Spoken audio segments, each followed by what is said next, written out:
ಇನ್ನು ಕಳೆದ ಆಗಸ್ಟ್ 14ನೇ ತಾರೀಕು ಮರಳಿ ಜೈಲು ಸೇರಿದ್ರು ದರ್ಶನ್ ಪವಿತ್ರ ಗೌಡ. 2.5 ತಿಂಗಳ ಬಳಿಕ ಸುಬ್ಬಿ ಕೋರ್ಟ್ನಲ್ಲಿ ಮುಖಾಮುಖಿ ಆಗ್ತಾರೆ. ದೋಷಾರೋಪ ನಿಗದಿ ಸಂದರ್ಭದಲ್ಲಿ ಪವಿತ್ರ ಗೌಡ ಹಿಂದೆನೇ ದರ್ಶನ್ ನಿಂತಿದ್ರು.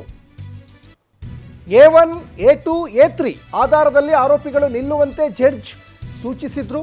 ಆ ಸಂದರ್ಭದಲ್ಲಿ ಸರದಿಯಲ್ಲಿ ಮುಂದೆ ಬರುವಂತೆ ದರ್ಶನ್ಗೆ ಅಲ್ಲಿ ಪವಿತ್ರ ಹೇಳ್ತಾರೆ. ಪವಿತ್ರ ಹೇಳಿದ ಬಳಿಕ ಸರದಿಯಲ್ಲಿ ಮುಂದೆ ಬಂದು ದರ್ಶನ್ ನಿಲ್ತಾರೆ ಅನ್ನೋದು ಕೂಡ ಇಲ್ಲಿ ಗೊತ್ತಾಗ್ತಾ ಇದೆ. ಒಂದು ಕಡೆ ಪವಿತ್ರ ಗೌಡ ಹಿಂದೆನೇ ನಿಂತಿರ್ತಾರೆ ದರ್ಶನ್. ಅದಾದ ನಂತರ ಪವಿತ್ರ ಗೌಡನ ಮುಂದೆ ಬಂದು ನಿಂತ್ಕೊಳ್ತಾರೆ. ವೆಂಕಟೇಶ ಒಂದು ಕಡೆ ಈಗ ಸರತಿ ಸಾಲಲ್ಲಿ ಬಂದು ನಿಲ್ಲಕ್ಕೆ ಜಡ್ಜ್ ಕೂಡ ಈಗ ಹೇಳ್ತಾರೆ. ಮತ್ತು ಎಲ್ಲರ ಸಮ್ಮುಖಕ್ಕೆ ಎಲ್ರಿಗೂ ಕೇಳುವ ಹಾಗೆ ರೀತಿಯಲ್ಲಿ ಅವರು ಒಂದು ಕಡೆ ಈಗ ಆರೋಪವನ್ನು ಓದಿ ಹೇಳುವಂಥ ಒಂದಿಷ್ಟು ಇನ್ಸಿಡೆಂಟ್ ಕೂಡ ನಡೀತು. ವೆಂಕಟೇಶ್ ಇದ್ರ ಬಗ್ಗೆ ಹೇಳೋದಾದರೆ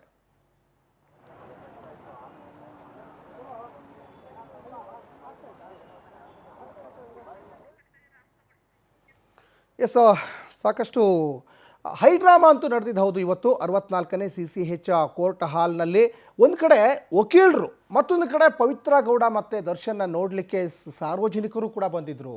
ಹಾಗಾಗಿ ಒಂದು ಕಡೆ ಸ್ಥಳಾವಕಾಶವೇ ಇರಲಿಲ್ಲ. ತತ್ಕ್ಷಣಕ್ಕೆ ನವೆಂಬರ್ 10ಕ್ಕೆ ವಿಚಾರಣೆ ಮುಂದೂಡಿಕೆ ಅಂತ ಜಡ್ಜ್ ಹೇಳಿದರು. ಅದಾದ ನಂತರ ವಕೀಲರು ಮನವಿ ಮಾಡ್ಕೊಳ್ತಾರೆ, ಇಲ್ಲ ನಾವು ಇದನ್ನು ಸ್ಥಳಾವಕಾಶವನ್ನು ಮಾಡಿಕೊಡ್ತೀವಿ, ನಾವು ಹೊರಗಡೆ ಹೋಗ್ತೀವಿ ಅಂತ ಹೇಳಿದಂಥ ಸಂದರ್ಭದಲ್ಲಿ ಎಗೇನ್ ಮತ್ತೆ ಇವತ್ತಿನ ವಿಚಾರಣೆಯನ್ನು ಮಾಡ್ತಾರೆ, ಅರ್ಜಿ ವಿಚಾರಣೆಯನ್ನು ಮಾಡ್ತಾರೆ. ಅರ್ಜಿ ವಿಚಾರಣೆಯನ್ನು ಮಾಡಿದಂಥ ಸಂದರ್ಭದಲ್ಲಿ ಏನು ದರ್ಶನ್ ಮೇಲೆ ಇರ್ಬೋದು, ಪವಿತ್ರ ಗೌಡ ಮೇಲೆ ಇರ್ಬೋದು, ಅಥವಾ 17 ಜನ ಆರೋಪಿಗಳ ಮೇಲೆ ಏನೇನೆಲ್ಲ ಆರೋಪಗಳು ಹೊರಿಸಿದ್ರಲ್ಲ ಪೊಲೀಸ್ನವರು ಅಥವಾ ಸರ್ಕಾರದ ಪರವಾಗಿರುವಂಥ ವಕೀಲರು, ಅದನ್ನು ಓದಿ ಹೇಳ್ತಾರೆ. ಆ ಸಂದರ್ಭದಲ್ಲಿ ಒಂದು 2-3 ಪಾಯಿಂಟ್ಗಳು ಸಾಕಷ್ಟು ದರ್ಶನ್ ಆಗಿರ್ಬೋದು, ಪವಿತ್ರ ಗೌಡ ಆಗಿರ್ಬೋದು, ಅವರಿಗೆಲ್ಲ ಒಂದು ಸ್ವಲ್ಪ ಡವ ಜಾಸ್ತಿ ಆಗ್ತಾಯಿದೆ ಅಂತ ಕಾಣಿಸುತ್ತೆ.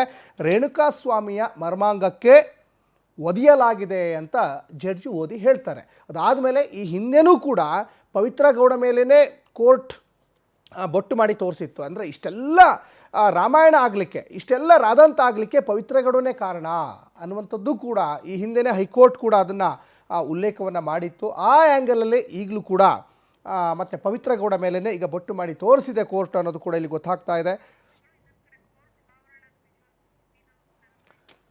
ಮತ್ತೊಂದು ಕಡೆ ವಕೀಲರ ಜೊತೆ ಮಾತಾಡಲಿಕ್ಕೆ ಅವಕಾಶ ಮಾಡಿಕೊಟ್ರು ಇವತ್ತು ಜಡ್ಜ್ ಅನ್ನೋದು ಕೂಡ ಗೊತ್ತಾಗ್ತಾ ಇದೆ. ಯಾಕಂದರೆ ಮುಂದಿನ ಪ್ರಕ್ರಿಯೆಗಳ ಬಗ್ಗೆ ವಕೀಲರ ಜೊತೆ ಈಗ ಚರ್ಚೆ ಮಾಡಲಿಕ್ಕೂ ಕೂಡ ಅವಕಾಶವನ್ನು ಮಾಡಿಕೊಟ್ಟಿದ್ದಾರೆ ಜಡ್ಜ್ ಅನ್ನೋದು ಕೂಡ ಗೊತ್ತಾಗ್ತಾ ಇದೆ. ಯಾಕಂದರೆ ಇನ್ನು ಒಂದೇ ವಾರ ಇರೋದು, ಇನ್ನು ಒಂದು ವಾರದಲ್ಲಿ ಟ್ರಯಲ್. ಅಂದರೆ ಎಲ್ಲ ಮುಂದಿನ ಸೋಮವಾರವೇ ಎಲ್ಲವೂ ಕ್ಲಿಯರ್ ಆಗುತ್ತೆ ಅಂತ ಹೇಳೋಕ್ಕಾಗಲ್ಲ. ಅಂದರೆ ಟ್ರಯಲ್ ಮುಂದಿನ ಸೋಮವಾರದಿಂದ ಪ್ರಾರಂಭ ಆಗ್ತಾ ಹೋಗ್ತದೆ. ಹಾಗಾಗಿ ಮುಂದೆ ಏನು ಮಾಡಬೇಕು, ಟೋಟಲ್ ಈಗ ಆಲ್ರೆಡಿ ಈಗ ನಾವು ಹತ್ಯೆ ಮಾಡಿಲ್ಲ, ನಾವು ರೇಣುಕಾಸ್ವಾಮಿನ ಕೊಲೆ ಮಾಡಿಲ್ಲ, ನಾವು ಕೊಲೆಗಡಕರಲ್ಲ ಅನ್ನುವಂತಹ ಒಂದು ಗಟ್ಟಿ ಧ್ವನಿಯಲ್ಲಿ 17 ಜನ ಆರೋಪಿಗಳು ಸುಳ್ಳು ಸುಳ್ಳು ಸುಳ್ಳು ಅಂತ ಕೋರ್ಟ್ ಆವರಣದಲ್ಲಿ ಜಡ್ಜ್ ಮುಂದೆ ಹೇಳಿದ್ದಾರೆ ಅಂದಾಗ ಹೇಗಾದರೂ ಮಾಡಿ ನಾವು ಹೊರಗಡೆ ಬರಬೇಕು ಅನ್ನುವಂತಹ ಚಿಂತನೆಯಲ್ಲೂ ಕೂಡ ದರ್ಶನ್ ಆ್ಯಂಡ್ ಗ್ಯಾಂಗ್ ಇದೆಯಲ್ಲ. ಹಾಗಾದರೆ ಏನು ಮಾಡಬೇಕು, ವಕೀಲರ ಜೊತೆ ಅದನ್ನೇ ಕಾನೂನಾತ್ಮಕವಾಗಿ ನಾವು ಹೇಗೆ ಹೋರಾಟ ಮಾಡಬೇಕು ಅನ್ನುವಂತಹ ಒಂದು ಚಿಂತನೆಯಲ್ಲೂ ಕೂಡ ಇದ್ದಾರೆ ಅನ್ನೋದು ಕೂಡ ಇಲ್ಲಿ ಗೊತ್ತಾಗ್ತಾ ಇದೆ. ಹಾಗಾಗಿನೇ ಅವರಿಗೆ 57ನೇ ಕೋರ್ಟ್ ಹಾಲ್ನಲ್ಲಿ ಅವರಿಗೆ ಮಾತಾಡಲಿಕ್ಕೆ ಅವಕಾಶಗಳನ್ನು ಕೂಡ ದರ್ಶನ್, ಪವಿತ್ರ ಗೌಡ ಸೇರಿದಂತೆ ಆರೋಪಿಗಳಿಗೆ, ಬೇರೆ ಬೇರೆ ಆರೋಪಿಗಳಿಗೆ ಜಡ್ಜ್ ಅವಕಾಶ ಕೂಡ ಮಾಡಿಕೊಟ್ಟಿದ್ದಾರೆ. ದರ್ಶನ್ ಕೂಡ ಮುಂದಿನ ಪ್ರಕ್ರಿಯೆ ಬಗ್ಗೆ ಒಂದಿಷ್ಟು ಚಿಂತನೆಯನ್ನು ಕೂಡ ನಡೆಸ್ತಾ ಇದ್ದಾರೆ ಅನ್ನೋದು ಕೂಡ ಗೊತ್ತಾಗ್ತಾ ಇದೆ. ಜಡ್ಜ್ IP ನಾಯ್ಕ್ ದೋಷಾರೋಪಕ್ಕೆ ಒಂದು ಕಡೆ ಆರೋಪಿಗಳು ಸುಳ್ಳು ಸುಳ್ಳು ಅಂತ ಹೇಳಿದ್ದಾರೆ. ಸುಳ್ಳು ಸುಳ್ಳು ಅಂತ ಹೇಳಿದ ಮೇಲೆ ಒಂದು ಕಡೆ ಮುಂದೆ ಹೇಗೆ ನಾವು ಇದನ್ನು ಜಯಿಸಬೇಕು, ಯಾವ ರೀತಿಯಾಗಿ ಎದುರಿಸಬೇಕು ಅನ್ನುವಂತಹ ಒಂದಿಷ್ಟು ಚಿಂತನೆಯಲ್ಲಿ ಖಂಡಿತವಾಗ್ಲೂ ಕೂಡ ದರ್ಶನ್ ಆ್ಯಂಡ್ ಗ್ಯಾಂಗ್ ಇದ್ದೇ ಇದೆ. ಹಾಗಾಗಿ ಮುಂದಿನ ಸೋಮವಾರದಿಂದ ಟ್ರಯಲ್ ಪ್ರಾರಂಭ ಆಗುತ್ತೆ. ಒಂದೇ ದಿವಸದಲ್ಲಿ ಎಲ್ಲ ಪ್ರಕ್ರಿಯೆ ಮುಗಿಯುತ್ತೆ ಅಂತ ಹೇಳೋಕ್ಕೂ ಆಗಲ್ಲ. ಮುಂದಿನ ಸೋಮವಾರದಿಂದ ಟ್ರಯಲ್ ಜಡ್ಜ್ ಕೋರ್ಟ್ ಎಷ್ಟು ದಿವಸ ಬೇಕಾದರೂ ಕೂಡ ಅವಕಾಶಗಳನ್ನು ತೆಗೆದುಕೊಳ್ಬೋದು. ಮತ್ತು ಇನ್ನೊಂದು ಕಡೆ ಈಗ ಸುಪ್ರೀಂ ಕೋರ್ಟಿನ ಒಂದು ಆದೇಶ ಇದೆ, ಯಾವುದೇ ಕೇಸ್ ಆದರೂ 6 ತಿಂಗಳು 1 ವರ್ಷದೊಳಗಡೆ ಮಾಡಿ ಮುಗಿಸಬೇಕು ಅನ್ನುವಂತಹ ಒಂದು ಆದೇಶ ಇದೆ. ಅದು ಎಲ್ಲ ಹೈಕೋರ್ಟ್ಗಿರ್ಬೋದು, CCH ಕೋರ್ಟ್ಗಿರ್ಬೋದು, ಅದು ಅಪ್ಲಿಕೇಬಲ್.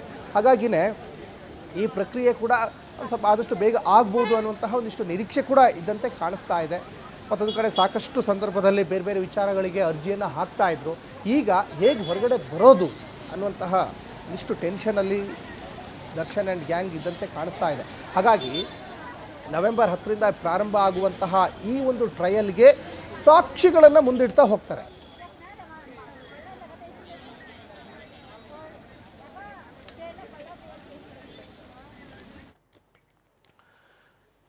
ಎಸ್ ವೆಂಕಟೇಶ್, ಬಹಳ ಮುಖ್ಯವಾಗಿ ಇವತ್ತು ದೋಷಾರೋಪ ಪಟ್ಟಿಯನ್ನು ಓದಿದಂಥ ಸಂದರ್ಭದಲ್ಲಿ ನಾವು ಕೂಡ ಮಾಡೇ ಇಲ್ಲ, ತಪ್ಪು ಅದು ನಮ್ದು ಏನು ತಪ್ಪಿಲ್ಲ, ನಾವು ಕೊಲೆಗಡಕರಲ್ಲ ಅಂತ ಹೇಳಿದರು. ಇನ್ನೊಂದು ಕಡೆ ಈಗ ಬಹಳ ಮುಖ್ಯವಾಗಿ ನವೆಂಬರ್ 10ರಿಂದ ಈಗೇನು ಟ್ರಯಲ್ಗೆ ಶುರುವಾಗುತ್ತಲ್ಲ, ಈಗ ದರ್ಶನ್ ವಕೀಲರ ಜೊತೆನೂ ಕೂಡ ಈಗ ಡಿಸ್ಕಸ್ ಮಾಡಿದ್ದಾರೆ. ಅವ್ರ ಮುಂದಿರುವಂಥ ಆಯ್ಕೆಗಳು ಏನು ಹಾಗಾದ್ರೆ ಅಂತ ವೆಂಕಟೇಶ್?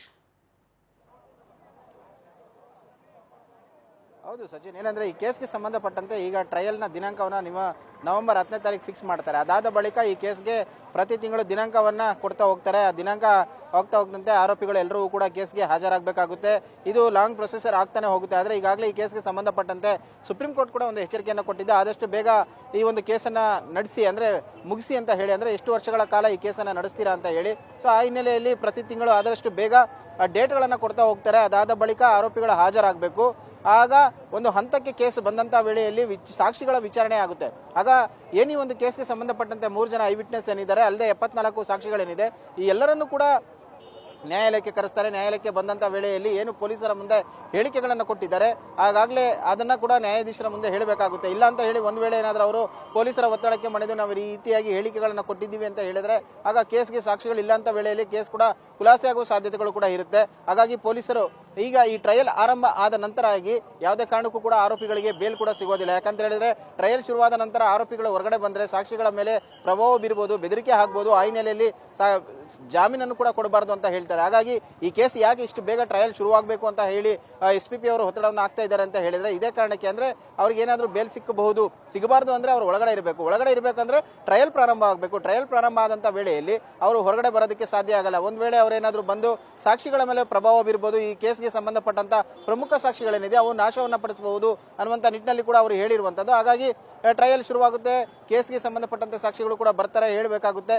ಆಗ ಒಂದು ಹಂತಕ್ಕೆ ಕೇಸ್ ಬಂದಂತ ಸಂದರ್ಭದಲ್ಲಿ ಈ ಪ್ರಕರಣದಲ್ಲಿ ಎಷ್ಟು ಜನ ಆರೋಪಿಗಳು ದೋಷಿಗಳಾಗ್ತಾನೆ, ನಿರ್ದೋಷಿಗಳಾಗ್ತಾರೆ ಅಂತ ಹೇಳಿ, ಯಾಕಂದ್ರೆ 6 ಜನರ ವಿರುದ್ಧ ಕಿಡ್ನಾಪ್ ಸೇರಿದಂತೆ ಕೊಲೆ ಹಾಗೂ ಸಾಕ್ಷಿ ನಾಶದ ಅಡಿ ಕೇಸ್ಗಳನ್ನ ದಾಖಲಿಸಿದ್ರೆ, ಕೆಲವೊಂದಷ್ಟು ಜನ ಏನು ಅವ್ರನ್ನ ಕಿಡ್ನಾಪ್ ಮಾಡ್ಕೊಂಡು ಬಂದಿದ್ದಾರೆ, ಬಂದಂತ ಸಂದರ್ಭದಲ್ಲಿ ಏನು ಒಂದು ಸೆಕ್ಷನ್ಗಳ ಅಡಿ ಇದೆ, ಅವರ ಮೇಲೆ ಉಳಿದ ಆರೋಪಿಗಳೇನು ಈಗ ಹೊರಗಡೆ ಇದ್ದಾರೆ ಅವರ ಮೇಲೆ ಸಾಧಾರಣ ಶಿಕ್ಷೆಗೆ ಒಳಗಾಗಿರುವಂತಹ ಸೆಕ್ಷನ್ಗಳನ್ನ ಹಾಕಿರುವ ಹಿನ್ನೆಲೆಯಲ್ಲಿ ಸೊ ಅವರಿಗೆ ಆ ಶಿಕ್ಷೆಯನ್ನ ಕೊಡುವಂತ ಕೆಲಸವನ್ನ ಮಾಡ್ತಾರೆ. ಹಾಗೂ ಇದಕ್ಕೆ ಜೀವಾವಧಿ ಶಿಕ್ಷೆಯಿಂದ ಹಿಡಿದು ಮತ್ತು 10 ವರ್ಷಗಳ ಕಾಲ ಏನು ಶಿಕ್ಷೆ ಏನಿದೆ, ಸಾಕ್ಷಿ ನಾಶಕ್ಕೆ ಸಂಬಂಧಪಟ್ಟಂತೆ ಆಗಿರ್ಬೋದು, ಮರಣದಂಡ ಅಥವಾ ಕೊಲೆ ಆಗಿರ್ಬೋದು, ಸಾಕ್ಷಿ ಕಿಡ್ನಾಪ್ ಆಗಿರ್ಬೋದು, ಈ 3 ಸೆಕ್ಷನ್ಗಳ ಅಡಿಯಲ್ಲಿ ಈ ಪ್ರಕರಣಕ್ಕೆ ಇಲ್ಲಿರುವಂತಹ ಆರೋಪಿಗಳೇನಿದ್ದಾರೆ ಅವರಿಗೆ ಶಿಕ್ಷೆ ಕೊಡುವಂತ ಕೆಲಸಕ್ಕೂ ಕೂಡ ಆಗುತ್ತೆ.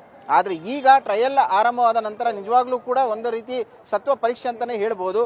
ಈ ಕೇಸ್ಗೆ ಸಂಬಂಧಪಟ್ಟಂತೆ ಅವರು ಬಂದು ಈಗಾಗಲೇ ವಿಚಾರಣೆಗೆ ಹಾಜರಾಗ್ತಾರಾ ಅಥವಾ ಹಿಂದೆ ಹೋಗ್ತಾರಾ? ಒಂದು ವೇಳೆ ಏನಾದರೂ ಈ ಟ್ರಯಲ್ನ ನಿರಂತರ ಪ್ರೊಸೆಸ್ ಆಗ್ತಾ ಇರೋದ್ರಿಂದಾಗಿ ಆರೋಪಿಗಳು ಕೋರ್ಟ್ಗೆ ಬರಬೇಕಾಗುತ್ತೆ. ಅದಕ್ಕೆ ಸಂಬಂಧಪಟ್ಟಂತೆ ಏನು ಅವರು ವಕೀಲರು ಇರಬೇಕಾಗುತ್ತೆ, ವಕೀಲರ ಫೀಸನ್ನು ಕೊಡಬೇಕು, ಕೇಸನ್ನು ನಡೆಸಬೇಕಾಗುತ್ತೆ. ಸೊ ಏನಾದರೂ ಆ ದರ್ಶನ್ ಅವರು ಏನಾದರೂ ಈ ಆರೋಪಿಗಳೇನಿದ್ದಾರೆ ಅವರಿಗೆ ಏನಾದರೂ ಆರ್ಥಿಕವಾಗಿ ಸಹಾಯ ಮಾಡ್ತಾರಾ ಅಥವಾ ಇವರು ವಿತ್ಡ್ರಾ ಮಾಡ್ಕೊಳ್ತಾರಾ ಏನು ಅನ್ನೋದ್ರ ಬಗ್ಗೆ ಈ ಒಂದು ಕೇಸ್ ಕಂಟಿನ್ಯೂ ಆಗುತ್ತೆ. ಸದ್ಯ ಈಗ 10ನೇ ತಾರೀಕು ಆದ ನಂತರ ಟ್ರಯಲ್ನ ದಿನಾಂಕ ಫೈನಲ್ ಆಗುವಂತಹದ್ದು. ಸಚಿನ್, ವೆಂಕಟೇಶ್, ತಮ್ಮೆಲ್ಲ ಡೀಟೇಲ್ಸ್ಗಾಗಿ